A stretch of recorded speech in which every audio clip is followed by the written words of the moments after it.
Growing your own vegetables from scratch is super satisfying, but it's also a lot of work.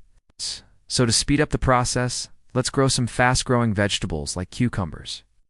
I'm going to start by sowing some cucumber seeds directly into this propagation mix. I'll be using a variety called Bush Champion, which grows into a compact bush rather than a sprawling vine. And it also produces lots of little fruits all at once. After sowing them at the recommended depth and spacing, I'm going to place the pot in an area that will receive morning sun and afternoon shade. I want to keep these seedlings nice and cool until they germinate over 14 days. But while we wait for the cucumbers to germinate, let's get some other fast-growing vegetables in the ground.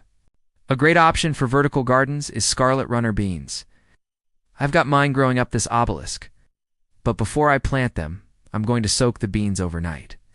This helps break down some of the seed coats and makes them more susceptible to water, which speeds up germination. I'll then plant them deeply, almost up to the top leaves, and leave plenty of room between each plant.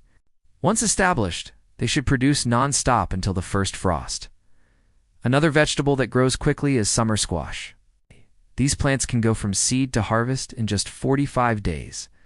And radishes are one of the fastest vegetables you can grow, from seed to maturity in just 25 days. But they don't like warm weather, so it's best to sow them in the spring or fall. I'm going to sow some beetroot seeds now, which will take around 60 days to mature. But if the weather starts to warm up, the germination time will be much quicker. It's now been exactly 14 days since we sowed the cucumber seeds. Now let's see how they're doing. There's definitely some germination here, but not all of the seeds have germinated. Sometimes you get duds, but there's plenty here to get going. So I'm going to thin out the weaker seedlings to the recommended spacing and distance. If you're growing cucumbers on a trellis, you can actually grow them much closer together because they'll be climbing upwards. But I'm growing mine as a bush variety, so I need to give them a bit of space. The soil here has been enriched with compost and aged manure, so they really shouldn't need any fertilizer.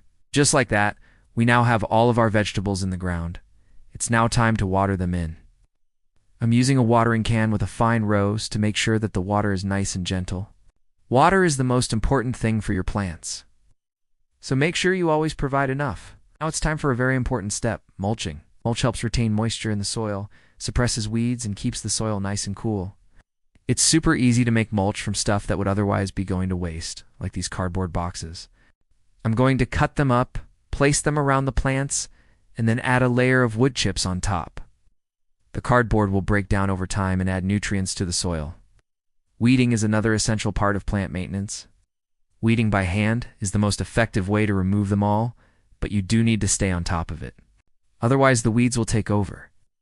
The best time to weed is after it's rained or watered, when the ground is soft. I'm using a hoe to chop down all of the weeds at soil level.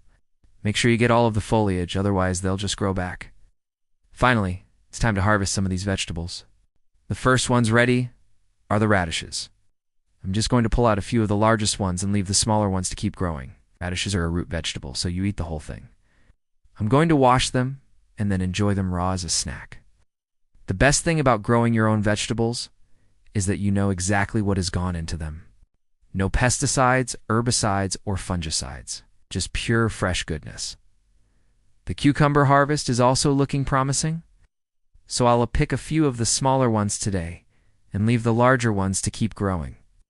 Cucumbers are so refreshing and hydrating on a hot day. They're 96% water and also full of essential minerals. So there you have it, a quick glimpse into my garden.